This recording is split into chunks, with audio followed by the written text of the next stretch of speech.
Viewers and subscribers, welcome back to the channel.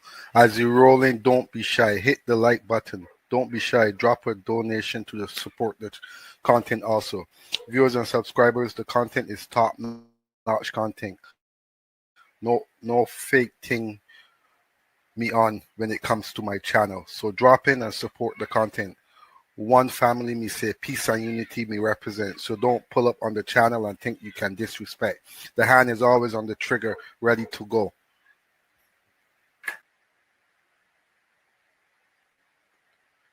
Viewers and subscribers, the intro is not done. One Fabian, never two. But wait, when you talk about one Fabian, you have to include one Fabian electrical services.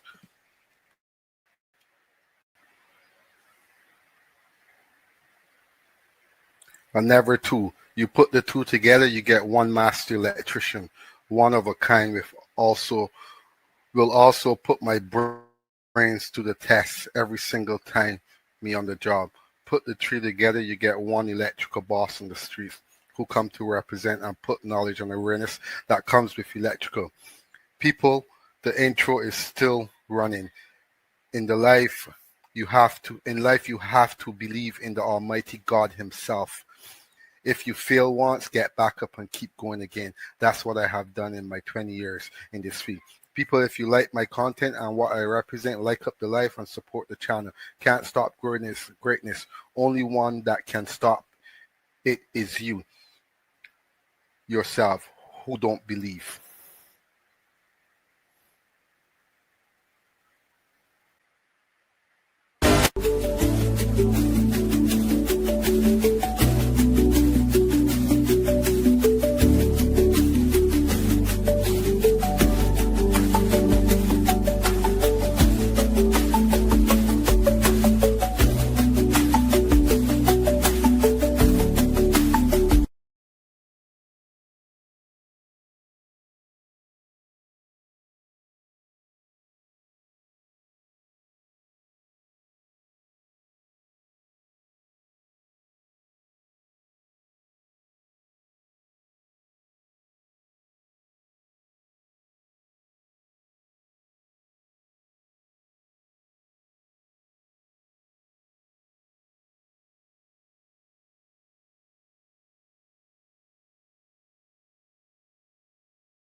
fans will love me for a long time. I know. Yes. Say no, I want to do. We want to find an old spice. Let's sing for me. Ready?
Viewers and subscribers, you had the intro, now come the outro.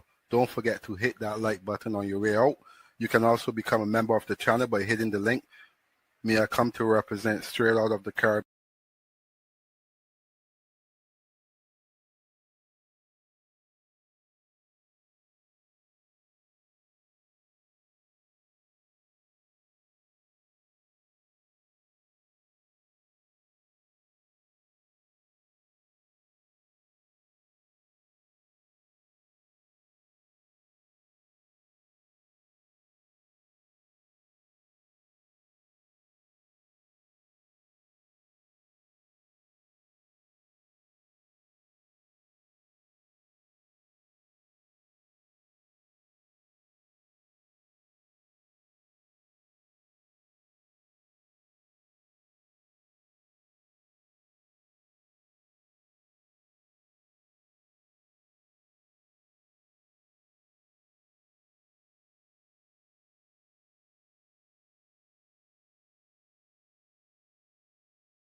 The real fans will love me for a long time. I know.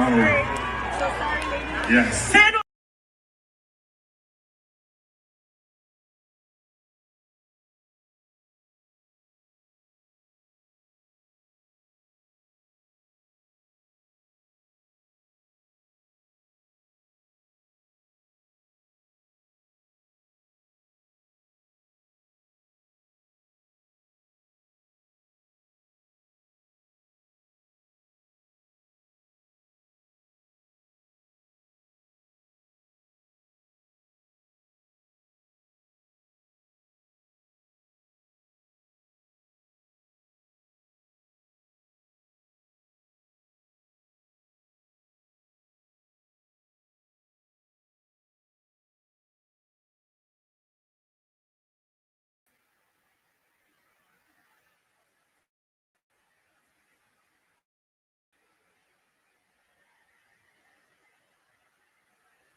Sorry about that. I'm not sure.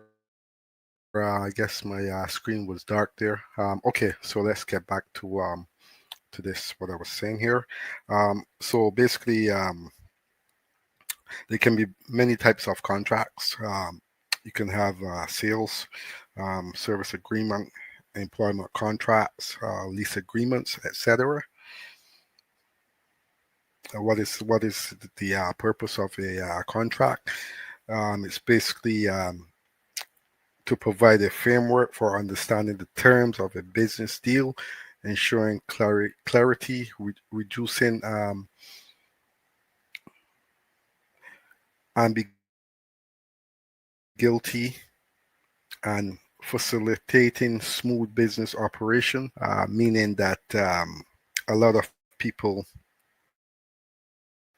um, a lot of times when you go into a contract, you end up screwing yourself. When you don't go into a contract, you end up screwing yourself over. So the purpose of a contract basically is to ensure that the person who is doing paying out the money. Basically, both parties are protected under the contract. So a lot of times, you'll find people that don't want to sign a contract, and when you go into that, when you get into that type of business, you're gonna end up losing. Is you don't have a contract.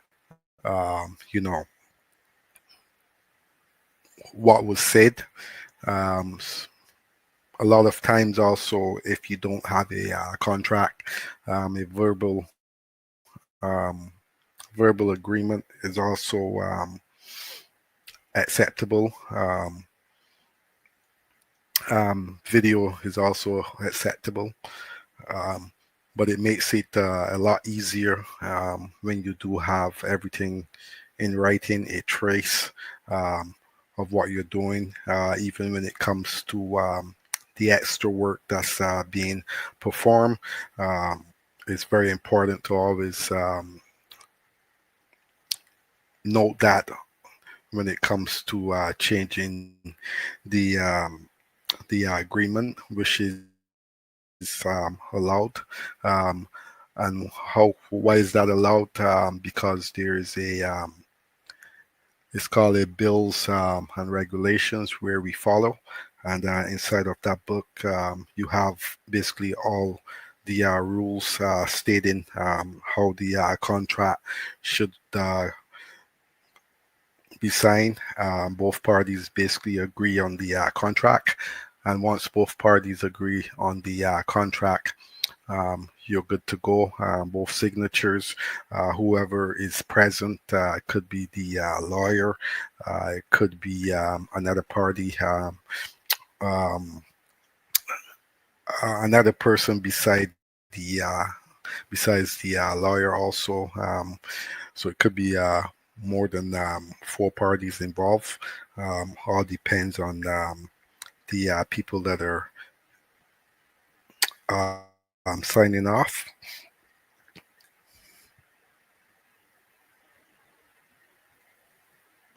So again, like I said, with the contract, it basically protects both parties. And if someone fails to uphold their obligations for the contract, it can be enforced through legal matters. Again, a lot of times when you go through the legal process, also it takes a while before you can get your money back. It's just the way it is, and so a lot of times people, your probably going to end up waiting a long time before you can see your money back again, or before you can be compensated. Also, when it comes to contracts, you can basically state whatever you want in the contract, as long as you follow the bills and regulations. Um, what do I mean by that? I simply mean that if you are signing a contract and you want all of your money up front before you even start the work, or if you want 60%, 70%, it's all up to you and how you feel about that person. If you think that person is, you can basically ask for your money up front. What does this money entails? A lot of times we have expenses, gas, whether it be if you're flying on a plane to go to a job, your meals, um, um, your allowances per day, you know, material that you're going to be using for the job. Bless up yourself, the real guys or uncle. Also, thank you, Miss Chin, for checking into the live stream. Again, thank you guys all for checking in and supporting the channel. So again, what does a contract entails? Contract basically entails your expense. Like I said, if you're traveling, you can include that. If you're if you're going to be staying at a hotel, you can include that. If you're driving, you can also include that into your contract. So it's basically something that you're going to sit down and you're going to go over all your expense, and you're basically going to enter that into the contract, every single expense that's going to require you to either perform a job like I do, or if you're a musician, um, you know whoever is doing the work, you're allowed to charge what you want, as long as you stay within the bills and regulations. Again, there's a book that you follow, where you're going to find these rules. These rules, you cannot just make these rules up. There are rules that are in force, and you do have to follow these rules accordingly. What happens when someone um, violates the contract? Basically, what's going to happen is you're basically going to charge that person for your expense, your headache. For instance, if I have a job and I took my time out to price the job, took my time out to travel, I did a whole bunch of stuff. If the person leaves me a deposit, obviously I'm going to compensate myself for the hassle of what the person did, making me run around from one end to the other, making me pull out my code book, making me do a whole bunch of stuff that they want. So a lot of times also you'll get a lot of people will call you for a contract, to start a contract. You will give them all the information that you need. You'll basically give them a scope of work. Um, you'll give them a bill, a contract to sign, and a lot of times people are going to turn around and say they don't want to start the job. They're basically going to take that information and go and present it to someone else. So me, when I'm doing a contract, basically what I do is invoices, and what I do is I will keep that invoice, give them a price. If they don't give me the job, then so be it. be it. I walk away from that job. Um, so again, this is just a part one of contracts. There's many more pages that I have in here. I'm just going to get to them slowly but surely.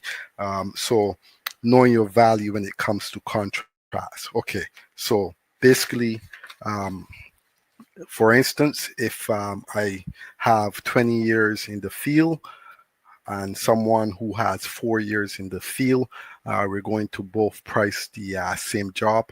Obviously, I'm going to price my job higher.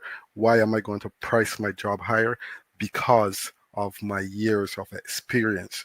What does that mean? It simply means the longer I've been in the trade, the more knowledgeable I am, the more likely I'm going to have that job pass inspection without problems. The more likely I'm going to know what to do if I do have a defect to correct this job. So the job can actually pass inspection. So I'm not going to go into a job and underprice myself. Again, reason being is years of experience, knowledge of what I'm doing. I'm going to take less time to do the job than a person who's been in the trade for about 4 years. They're going to have to research information. Me, I'm going to have it in my brains because I've been doing it so long. So I'm obviously going to charge that person accordingly. I'm going to stay within the budget. Obviously, you cannot overcharge someone, but you have to keep in mind that years of experience allows you to do these things. Again, also, why am I going to charge them more? Because I come with, you know, knowledge of work behind me. If someone wants to pull up the chart, for instance, if they want to go, we call it ESA. If they want to go to ESA, they're going to go over to ESA. It's basically the Electrical Safety Authority. They're going to find out how much work I've done under my company. And again, the more work I have under my company, the more I'm reliable. I'm obviously going to charge that person, you know, accordingly. But for my experience, I'm not going to undercharge myself. When you undercharge yourself, if you end up having problems, you're going to lose on the job, or you're going to lose as a musician, whatever it may be.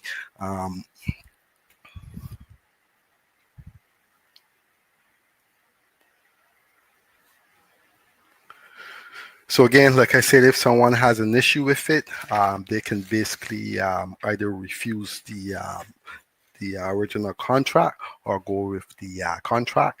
So again, a lot of times also people find ways to get out of a contract, but there's actually rules on that. When it comes to contract, there's a bunch of stuff here that I just have to make sure I'm talking the right stuff. So that's why it's part one that I'm talking about right now, and after I will do another section on this contract. Um,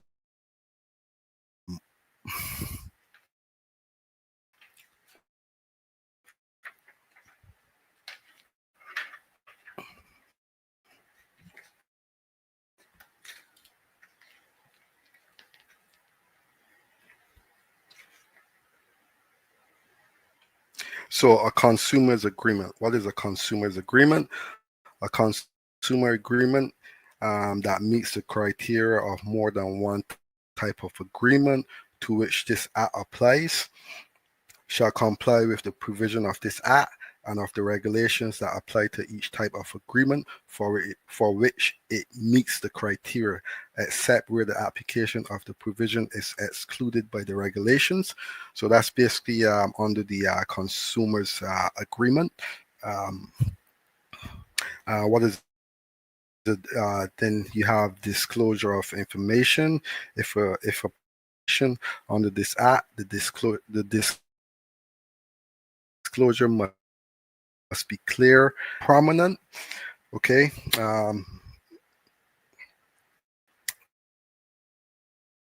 You also have consumers' rights and warranty. Like I say, both parties have rights that will be taken into effect when it comes to someone's breaching the actual contract.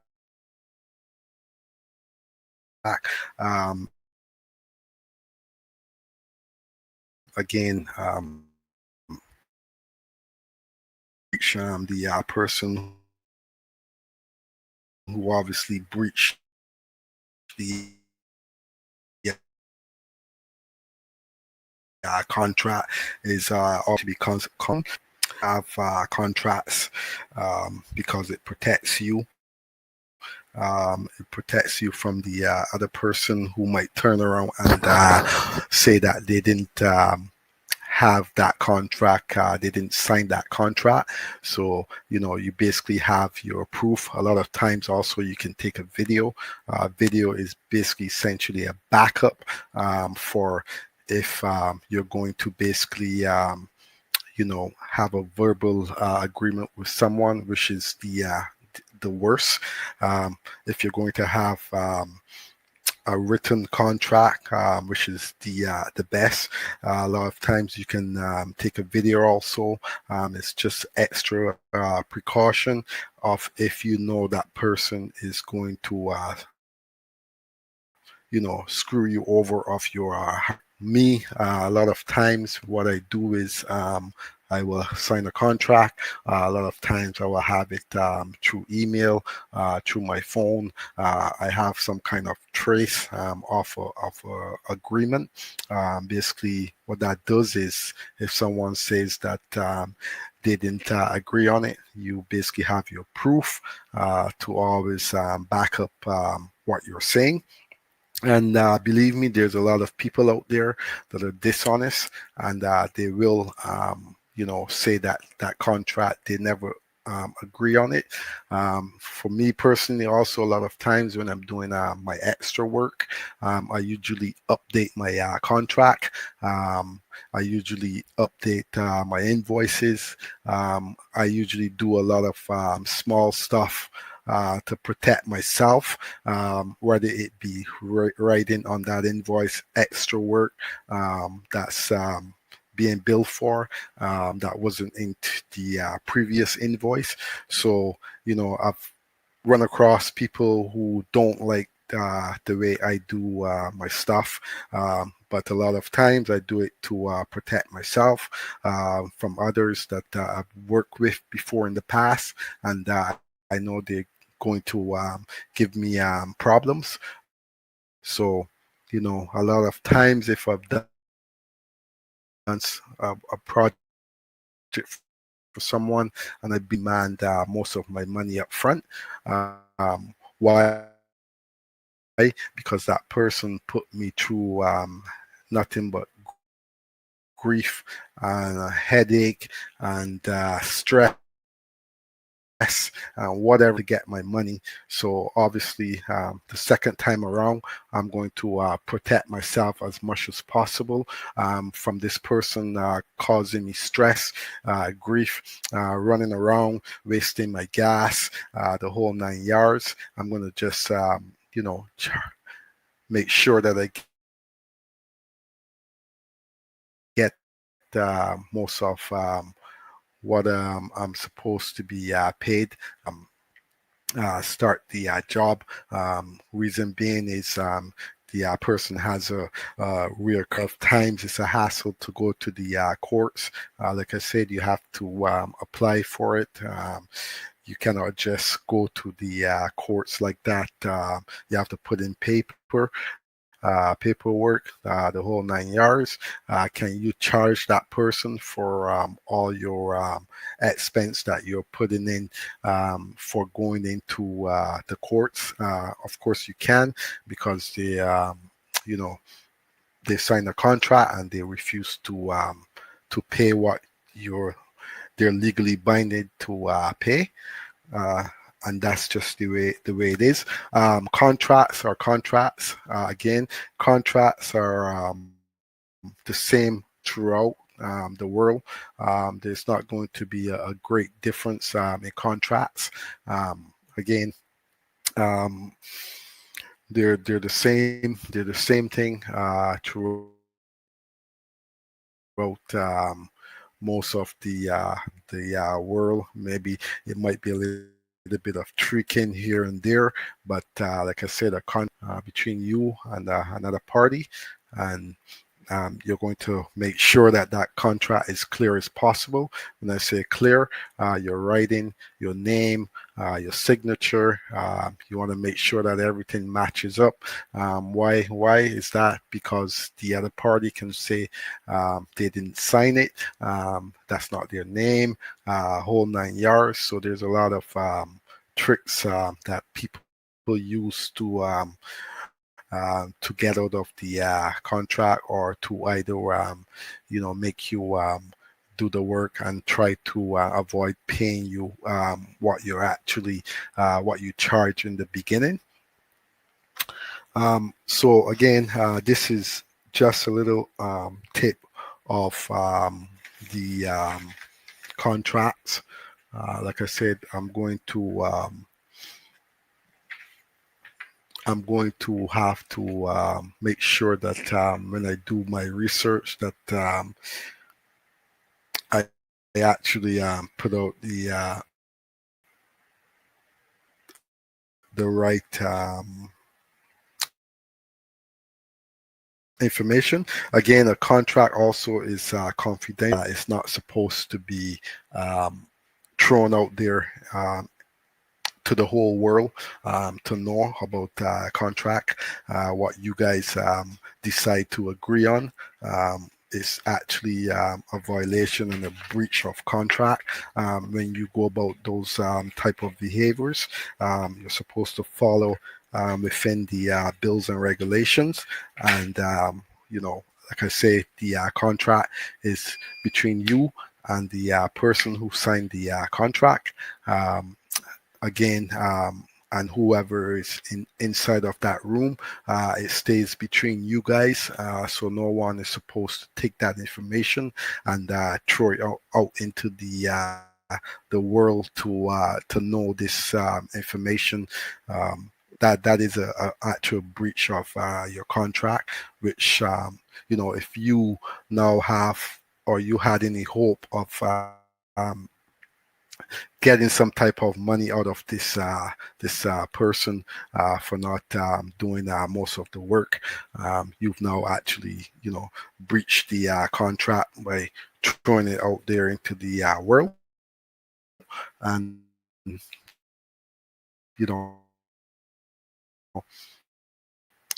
you would pretty much losing. I run some of my videos. I'm going to probably clip the first 35 minutes of it and put it out into the as a video. So again, for all those who are tuned into the channel, I'd like to tune into the live stream. I'd like to thank you guys all for tuning into the live stream. And again, I'd like to thank the real guys and also Miss Jen. And I'm going to be running some videos here.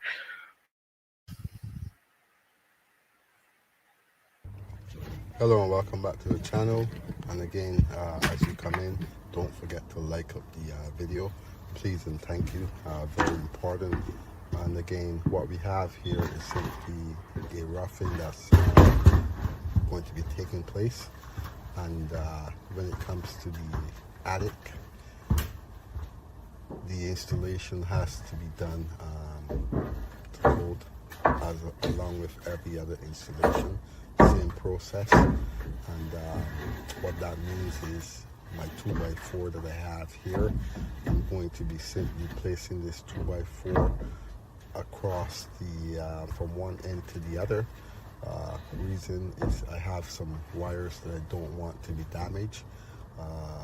When I say damaged, I don't need it to be damaged by someone walking inside of the attic when the installation is finished. Very easy for someone to damage these wires. So the rule states that you have to use some type of running board in order to protect our wires from being damaged, and that's what I'm simply going to be doing in this video. As you can see, the other running board up in the ceiling here, you can see how I place the running board. You can see how I place my wires on the side, neatly strapped down. Again, this is all to the electrical code. This will also help me pass my inspection. So again, stay tuned to the video, watch till the end to see the rest of the installation. And again, keep in mind, this will help me to pass my inspection once I'm ready to book my inspection.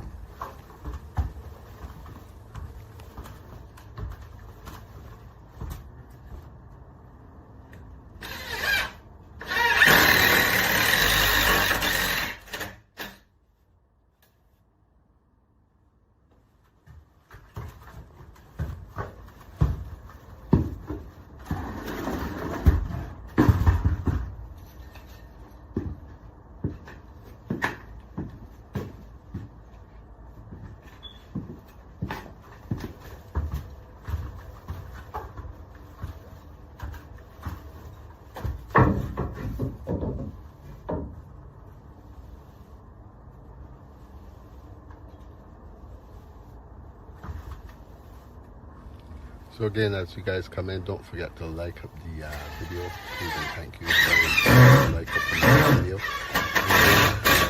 What I'm doing is placing my running boards in the attic of the home, which will allow me to pass my inspection. Normally, that's what the attic work. Once the installation is finished and the process is done, there's no telling who's going to walk into the attic, so it's best to always have this done before the drywall is installed. This is what I'm putting. It's a running board. Anytime you have the attic, you have to put a running board to protect your wires from being damaged. So that's basically what I'm doing right now. As you can see, it's a high ceiling. So I have to install a running board across wherever my wire is running, so I can obviously protect the wires from being damaged if someone has to walk in the attic or anything like that.